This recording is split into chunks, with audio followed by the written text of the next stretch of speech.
something, isn't it?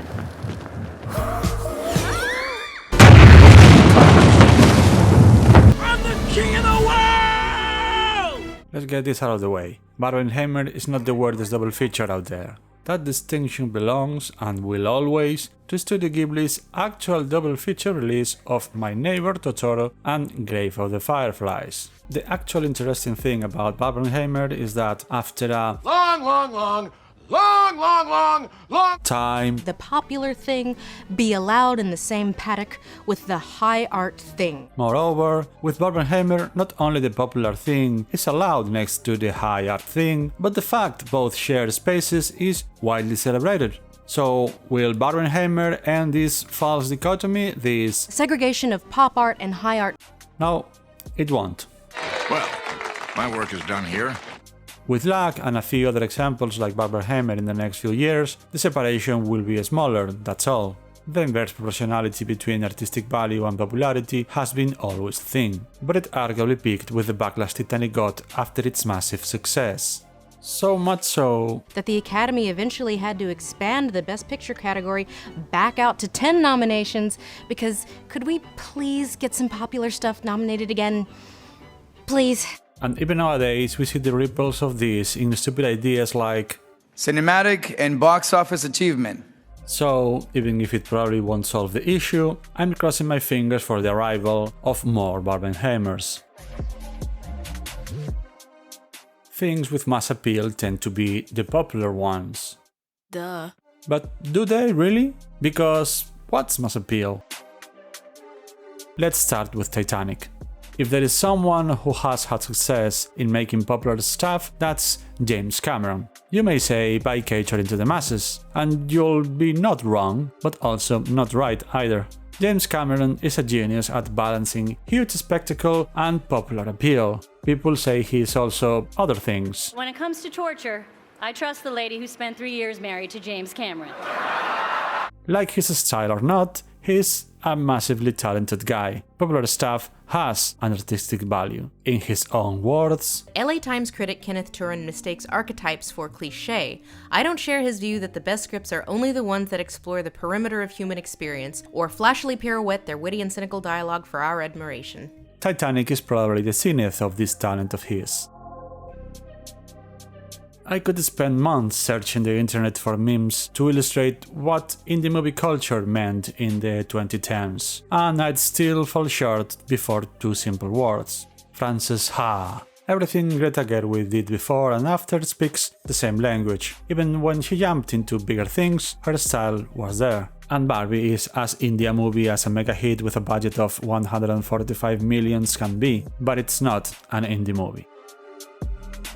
Christopher Nolan reminds me of Finnish Formula 1 driver Kimi Räikkönen. Precise, relentless, but seldom cold, a German was the people's champion in comparison. In Nolan's case, he makes David Fincher feel warm in comparison. I even use the gender-neutral Monarch because not only his films are cold, they are ambivalent to sex. His sex scenes are the absolute opposite of porn. They are equally clinical and arouse no emotion whatsoever. I wonder if Nolan started this current sexless cinematic landscape of the later 2010s and early 2020s, but certainly he fits on it.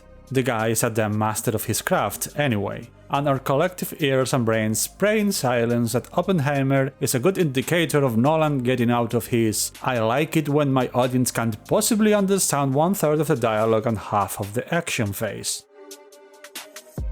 We kind of hate teenage girls. More broadly, we hate girly chick stuff. Take out the mushy love story, which is not so mushy really, I'll get to that later, but get rid of the love story, or give it less importance, and there wouldn't have been any backlash. Not for the movie being so expensive, seems a joke in the current movie budget ecosystem, not for Cameron's nerdiness about underwater exploration, not for the movie sweeping the Oscars, not even for the director's cringy celebration. Titanic is functionally two movies. But the action in second half hinges on the first, a romance story. And another imaginary set of rules about what's good or not good, popular or not popular, or any combination of those is this: romance stories can't be actually really, really good, can't they? Lovely. There.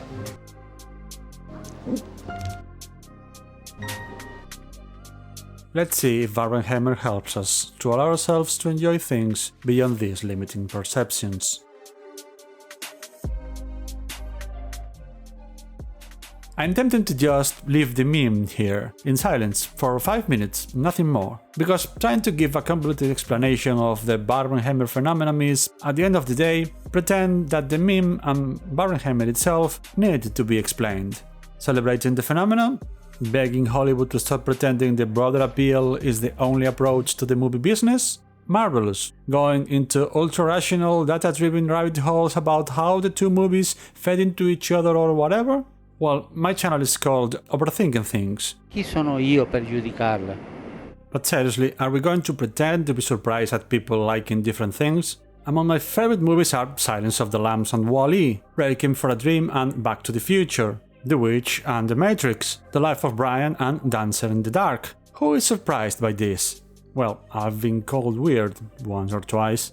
People have been liking different kinds of movies, TV shows and books for ages, but mainstream society, focus groups and marketing create these imaginary boxes to make it easy to sell you stuff. And suddenly we all pretend that because there is a 65-35 split between moviegoers to so-called chick flicks and action movies, or to somber ponderous biopics, only girls like chick flicks and only men like somber ponderous biopics. Even with a 75-25 split, do you know how much is 25 of the box office of any of these movies? 25 is not nothing. 75 is not everything. Do you know how I know that? Ask the money people behind these movies to give up these 25%. After all, it's nothing. Now ask movies that barely make a profit to do the same streamlining. That 25 is even less now, isn't it? What could possibly be the problem? Barbenheimer is not surprising at all, but for the fact that every release schedule, every marketing strategy has been trying to accentuate its divide between popular and lighthearted and artsy and serious to make it easier to market stories. You have type A for type A people, type B for type B people. Look, is it a boy movie or a girl movie? We had to choose. And then big tentpole events to appeal to everybody. Barbenheimer is how things should be, and would be if bullshit marketing strategies didn't skew public perception. Yeah, sometimes you only want to binge watch The Office or Parks and Rec for the nth time, but if the stories are well made, exciting, carefully crafted, and not just regurgitated content, as it happens, variety is a huge selling point and always has been. I never had a special aversion, nor appreciation either, for romance movies, but for most of my life I've hoarded this pent-up resentment towards Titanic, because of what happened in the Oscars in 1998. You see, 1998 was the first year in my life I watched the Oscars after having watched all the Best Picture nominees: Titanic, As Good as It Gets, The Full Monty, Good Will Hunting, LA Confidential. And I experienced for the first time this maddening rage when an award ceremony gives away the prize to the least deserving movie, at least in my opinion at the time. My beef wasn't exactly against the romance. It was against this generic as f*** movie that needs no boost whatsoever to make money, taking the place of any of those stories that spoke to me way more. Apparently in my late teens I felt like a long-term unemployed steelworker from Sheffield. Then I grew up. And the Oscar goes to Green Book. Dances with Wolves. Shakespeare in Love. Crash. The King's Speech. Then I watched Lindsay Ellis's essay on Titanic and realized my fury was a form of bigotry against the mainstream. I still maintain that 1998 was one of the strongest ones in the Best Picture category because, other than Cinematic and box office achievement, any of the other four movies deserved the award as much as Titanic. But its win doesn't bother me anymore because I got over myself and I no longer hold the delusional belief that popular appeal or popular success equals lesser quality. Titanic is functionally two movies. There is the love story and there is the action flick, a miniature Barbenheimer. I watched the movie for the first time in years for this video. And you know what?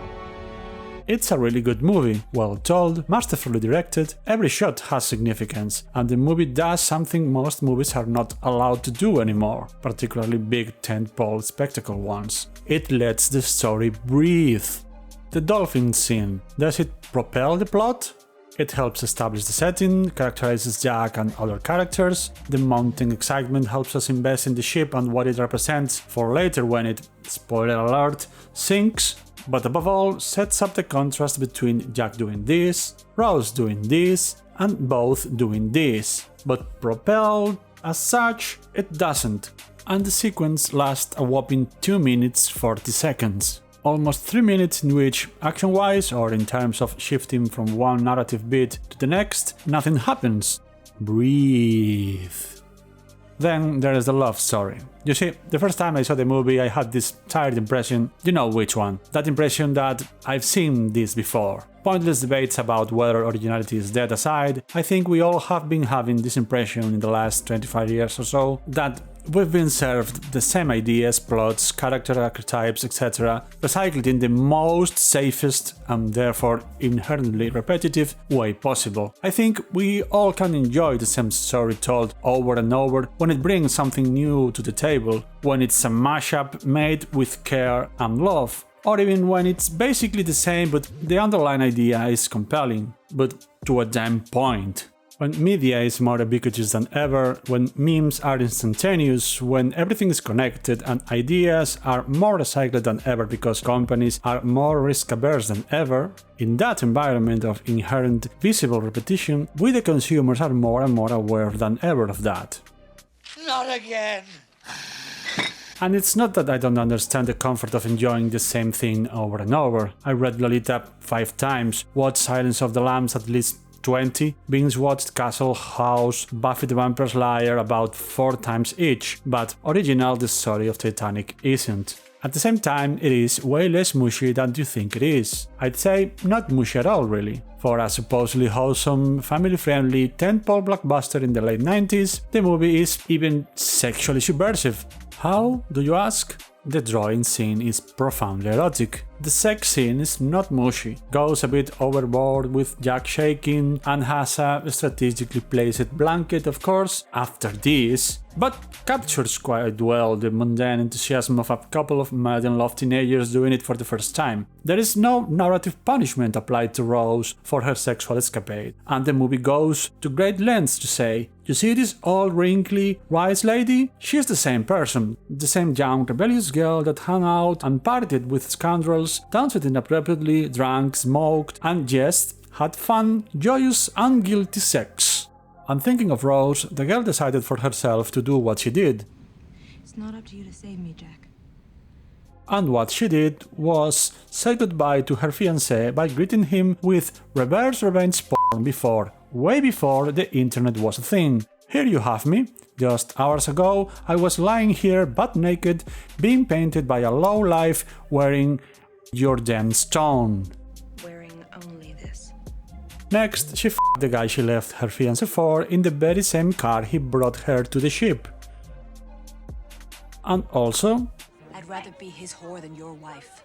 And... she's savage. Just to be clear, the guy deserved all of that and then some. You'd think Titanic would be up there with all the movies that over-idealize romance and sex, but... It was the most erotic moment of my life. Up until then, at least. So... she's not referring only to this. Oh, lady got around, if you know what I mean. And good for her. And don't forget that the one doing a lot of the saving in the action part of the movie is Rose, and in a realistic way too. So like it, don't like it, but Titanic is not your average melodramatic mush. Let's set aside the fact that Barbie sums up the thesis of this essay, the divide between important stories and popular stories is bullshit, in the 1 minute and 45 seconds of its first sequence. I had this theory about the way so-called woke movies and TV shows have been getting criticism lately more for being woke than for the many objective flaws that have nothing to do with diversity or feminism. They were, I mused, too unsubtle with their themes. Politics aside, no one ever liked a movie that beats you over the head with its message, any message. Then I listened to this speech. It is literally impossible to be a woman. And you have to say you want to be healthy, but also you have to be thin. Also, Everything is your fault. And then I saw the overwhelming support for the movie. So, okay, I guess I'm an idiot. Barbie works, despite its many moving parts, despite the many visible seams of the many compromises made for this ultimately corporative marketing tool of a movie. The story as a whole works. Even the absurdly overt and simplistic speech. I myself consider this much more concise and straight to the point address far superior. Women have told everyone to just f*** off.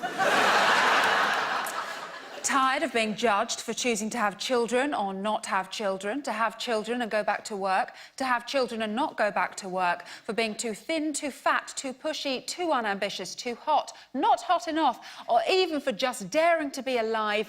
Women have stressed that everyone can go f*** themselves. But in the context of the movie, the speech and the message across the entire runtime of the movie works. Sorry, not sorry.